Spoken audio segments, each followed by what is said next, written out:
बर्दाश्त की सीमा को पार करती जा रही हो गौरी। तुमने मेरे ऊपर झूठा इल्जाम लगा रही हो। तुम ये बिल्कुल मत सोचना कि तुम जो भी कहोगी मैं उसे मुंह बंद करके सुन लूंगी। सुनिए शैलोमा, डॉक्टर साहब की जिसने हत्या की है उसे तो उसके कर्म की सजा मिल चुकी है और मैंने उसे वो सजा दी नहीं, लेकिन उसकी किस्मत ने ही उसे वो सजा दी है। और ये भी सच है कि अगर उसका साथ किसी ने भी दिया है वो भी बिल्कुल बच नहीं पाएगा। उसके कर्मों की सजा मैं उसको दूंगी।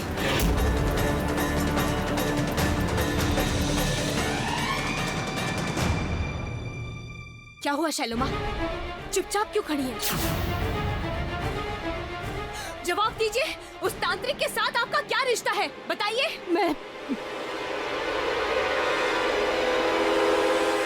मैं माँ घुंघटा काली की कसम खाती हूँ। मैं सच कह रही हूँ गौरी कि मैं ये सब कुछ नहीं जानती थी।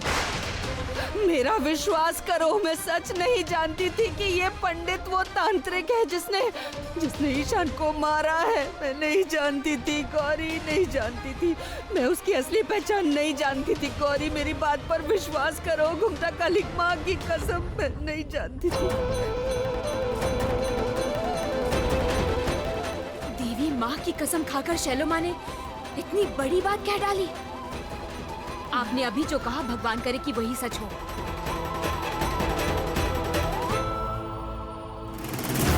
और देर होती तो सारा सच सामने आ जाता। उफ, गौरी ने तो लगभग पकड़ ही लिया था आज मुझे।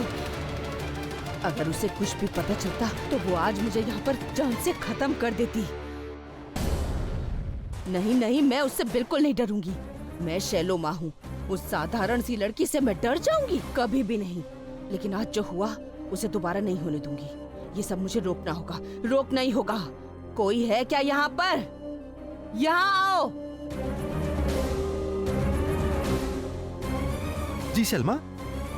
अच्छी तरह से सुन लो।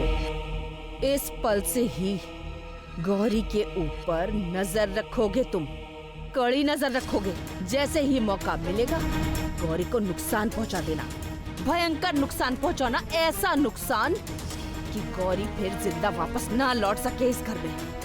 ठीक है सलमा, मैं पल पल की खबर रखूंगा और मौका मिलते ही गौरी को खत्म कर डालूंगा। यहाँ खड़े क्यों हो? जाओ।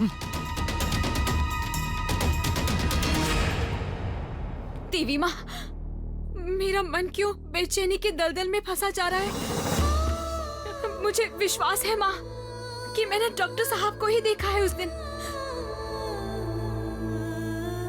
लेकिन डॉक्टर साहब तो है नहीं और ये अब साबित भी हो चुका है।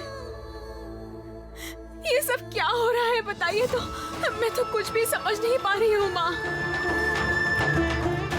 हे माँ, आप ही मुझे बता दीजिए ना माँ कि ये सब हो क्या रहा है मेरे आसपास। बताइए ना माँ।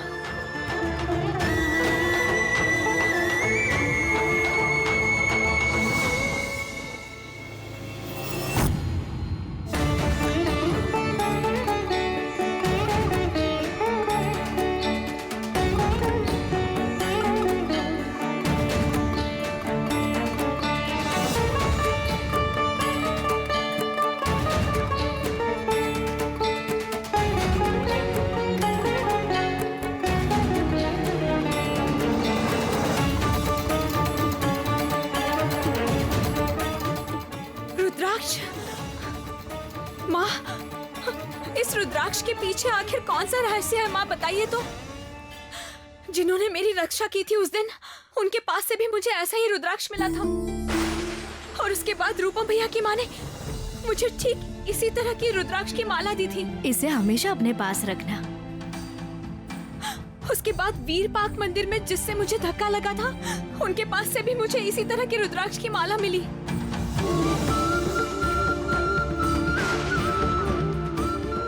और फिर क्या कहकर पुकार रहे थे सब लोग? नाम क्या था? मृत्युंजय बाबा। हाँ हाँ हाँ, उन मृत्युंजय बाबा से मुझे बहुत जाना पहचाना सा स्पर्श महसूस हुआ।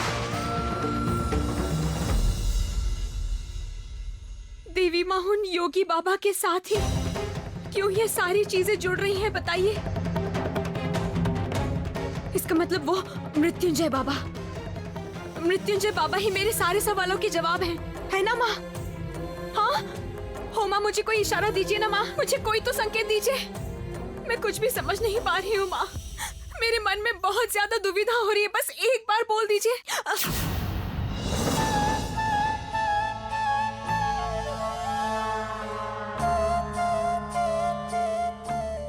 माँ, मेरी संतान ने अभी लात मारी, तो फिर क्या यही संकेत है कि मुझे मृत्युंजय बाबा के पास जाना है?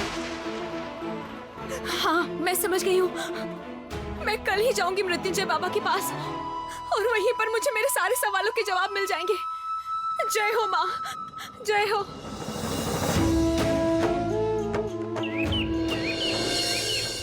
माँ जय हो। माँ, आज बहुत भव्य पूजा करूंगी मैं। इधर कुछ महीनों से गौरी सभी के सर पर चढ़ गई है, उसकी इन हरकतों को रोकना होगा माँ। जय हो घूंघटा काली माँ की जय हो।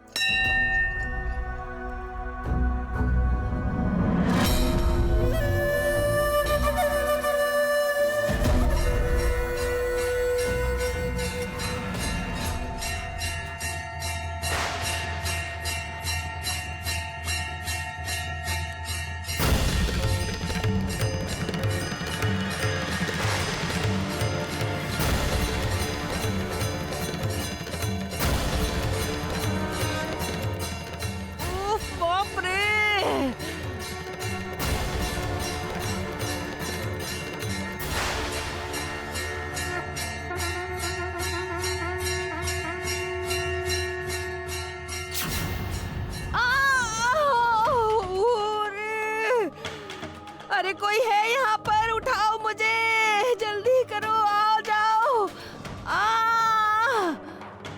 अरे सबके सब कहाँ गए? कब से बुला रही हूँ, आके मेरी मदद करो। बाप रे बाप, ये सब क्या हो रहा है मेरे साथ? नहीं नहीं, इनमें से तो कोई आ ही नहीं रहा है, मुझे खुद ही उठना होगा।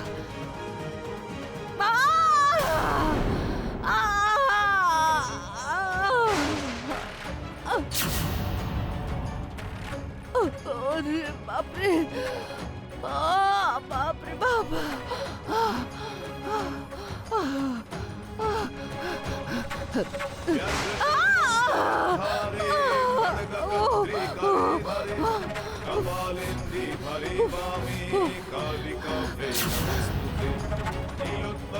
जटाधारे सिंधुरेन्दु मुखोदये सुरद्वक्त्रष्टदोषणे कालिकाभ्यै नमस्तुते।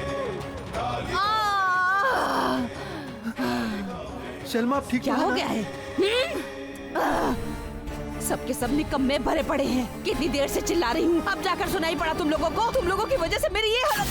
भूल हो गई शर्मा, भूल हो गई। भूल हो गई है? हाँ भूल हो गई है, अभी बताती हूँ। अरे कहाँ जा रहे हो? मुझे भी ले चलो, मैं गिर गई हूँ।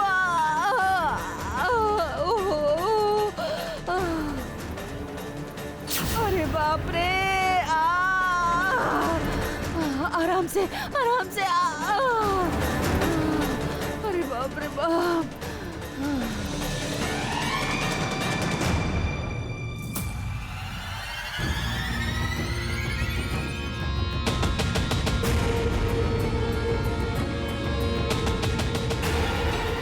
कमाल की बात है, इतनी गर्मी में भी इस तरह ये आदमी कंबल ओढ़ के क्यों घूम रहा है? नहीं, अभी मेरे पास इस पर ध्यान देने का वक्त नहीं है। मुझे मृत्युंजय बाबा के आश्रम में जाना होगा। मैं अभी पहुंचती हूँ। पता नहीं वहां पहुंचकर मुझे कौन सी परिस्थिति का सामना करना होगा।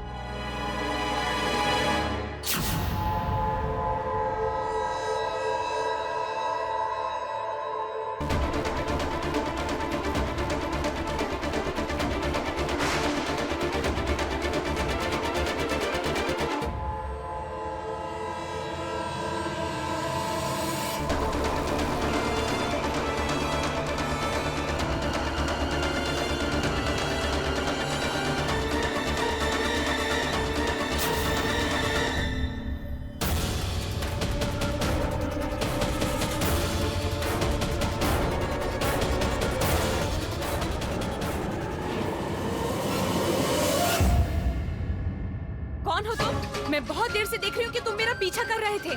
क्या परेशानी है तुम्हें? बताओ क्या है? बोलो बोलो, कौन हो तुम? हटाओ कंबल। कहाँ जा रहे हो? रुको। कौन था वो इंसान और क्यों मेरा पीछा कर रहा था वो बार बार? इसका मतलब फिर से कोई मेरी संतान को नुकसान पहुंचाना चाहता है।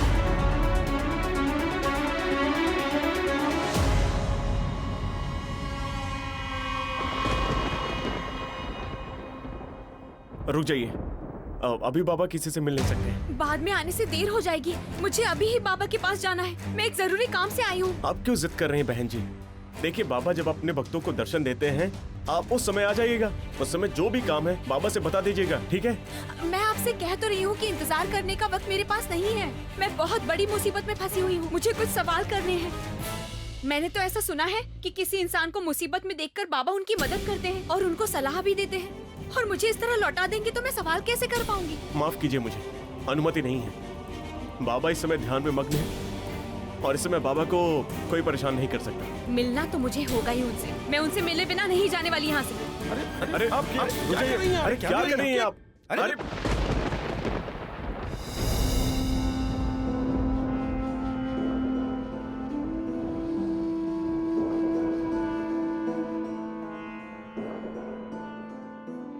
डॉक्टर साहब,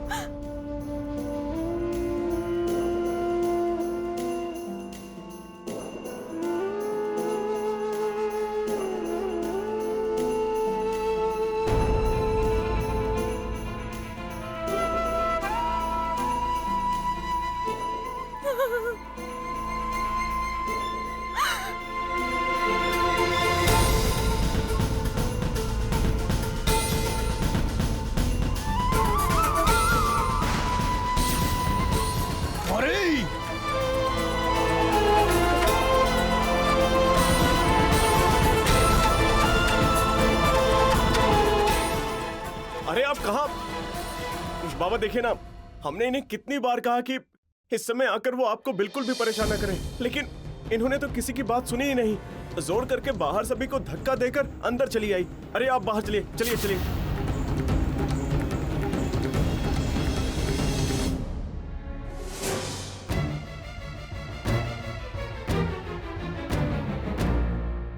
मैं जानती थी, मैं जानती थी।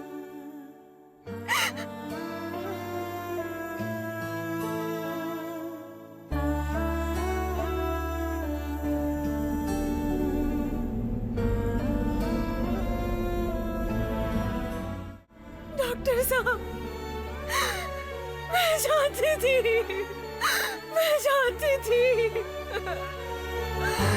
मुझे विश्वास था कि आपको कुछ भी नहीं हो सकता है। मैं जानती थी कि आप जिंदा होंगे। मैं जानती थी। मैंने सभी को कितना समझाया कि मैंने देखा है अपने डॉक्टर साहब को। मेरे डॉक्टर साहब जिंदा है वो। लेकिन किसी ने मुझ पर विश्वास नहीं किया। सभी बोल रहे थे कि मैं गलत कह रही हूँ और आप कभी भी लौट कर नहीं आएंगे। लेकिन मेरे मन में एक विश्वास की ज्योत जल रही थी डॉक्टर साहब, कि आप मुझे इस तरह अकेले छोड़कर नहीं जा सकते हैं। मुझे इस तरह आधा अधूरा छोड़कर नहीं जा सकते हैं आप। गौरी और ईशान कभी भी अलग अलग होकर नहीं रह सकते हैं। हम दोनों का रिश्ता तो 7 जन्मों का है डॉक्टर साहब। हम में से एक इंसान दूसरे के बिना बिल्कुल अधूरा है। ये बात मैं आज अच्छी तरह से समझ चुकी हूँ डॉक्टर साहब। लेकिन आपने क्यों ऐसा किया बताइए? क्यों आपने ऐसा किया? आपने एक भी बार ऐसा नहीं सोचा कि मुझे कितना बुरा लगेगा, मुझे कितनी तकलीफ होगी? क्या गलती की थी मैंने डॉक्टर साहब, जिसकी आपने इतनी बड़ी सजा दी मुझे? क्या गलती की थी मैंने?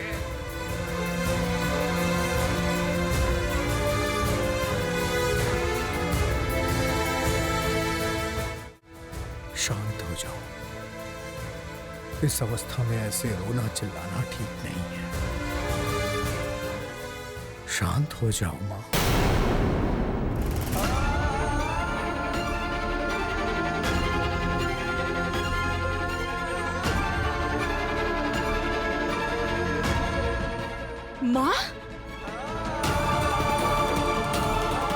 तुमसे शायद कोई भूल हो रही है। तुम जिसकी बात कर रही हो वो मैं नहीं हूं। मैं मृत्युंजय हूं, देवादिदेव महादेव का साधक।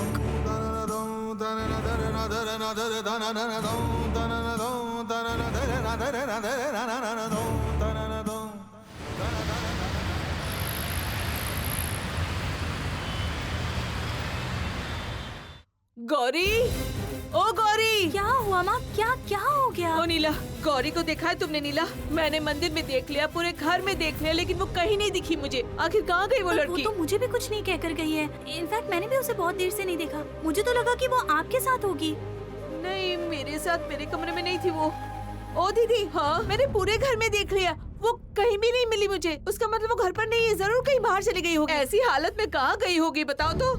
7 महीने की प्रेग्नेंट लेडी, थोड़ी सावधानी से रहना चाहिए ना। मुझे ये सब बिल्कुल अच्छा नहीं लग रहा है। सच में दीदी, मुझे कल जो डर लग रहा था ना, वो बस मैं ही जानती हूँ। उस तांत्रिक को जिस तरह से उसने क्या किया था उसने? हाँ, क्या किया था उसने तांत्रिक को? नहीं नहीं, कुछ नहीं। असल में गौरी बहुत गुस्सा हो गई थी, मैं बस वही कह रही थी। मजली, मजली तुम मुझसे कुछ छुपा तो नहीं रही हो?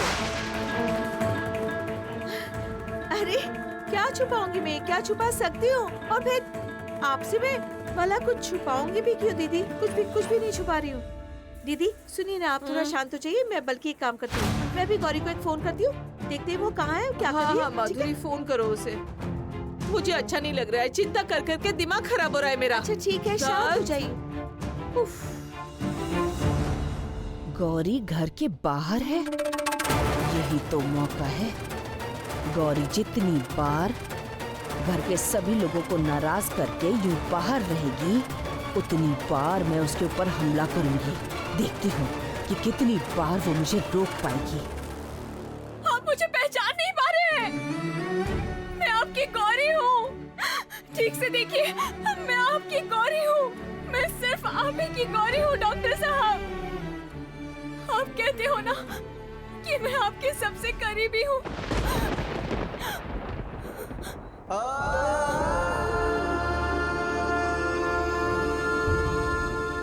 मैं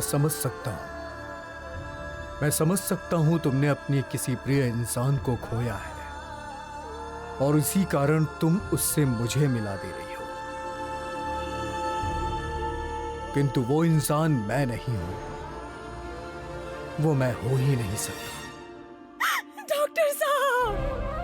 डॉक्टर साहब, आप एक बार मेरी तरफ देखिए। ये आप कैसी बातें कर रहे हैं? अच्छा, कहीं ऐसा तो नहीं कि आप सब कुछ भूल चुके हैं डॉक्टर साहब? उस पहाड़ पर से गिरने के बाद क्या आपकी सारी याददाश्त जा चुकी है? अच्छा, आप मेरी तरफ देखिए। मुझे देखकर आपको सारी बातें याद आ जाएगी डॉक्टर साहब। मैं आपकी गौरी हूँ, आपकी पत्नी हूँ। मैं संसारी नहीं हूं, मैं योगी हूं। मैं सिर्फ और सिर्फ महादेव का सेवक हूं। उनकी सेवा के लिए मैंने अपना जीवन समर्पित कर दिया। तुम बहुत बड़ी भूल कर रही हो गौरी। एक झूठी धारणा के कारण तुम्हारा मन अस्त व्यस्त हो रहा है। मैं समझ सकता हूं कि तुम मानसिक रूप से पूरी तरह से टूट गई, और तभी मैं तुम्हारे आगे अनुरोध करता हूं, शांत हो जाओ। तुमने जिस प्रिय इंसान को खोया है वो इस दुनिया में नहीं है। इस सच को स्वीकार करो।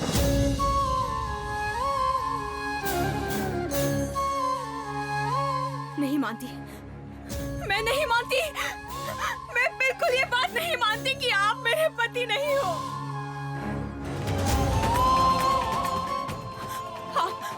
आप ये बात मेरी तरफ देखकर क्यों नहीं बोल रहे हैं? आपको किसका डर है डॉक्टर साहब? आपको किसका डर है सच मानने में? अग्नि को साक्षी मानकर आपने मेरे साथ फेरे लिए थे।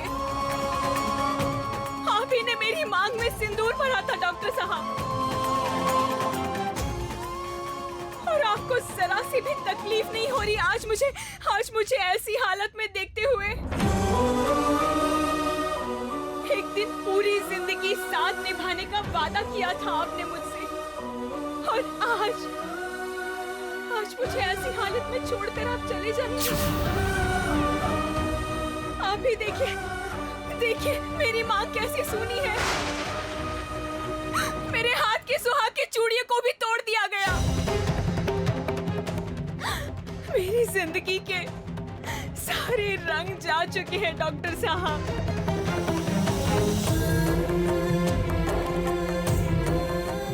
तुम्हारी मांग में तो मैंने सिंदूर भरा ही,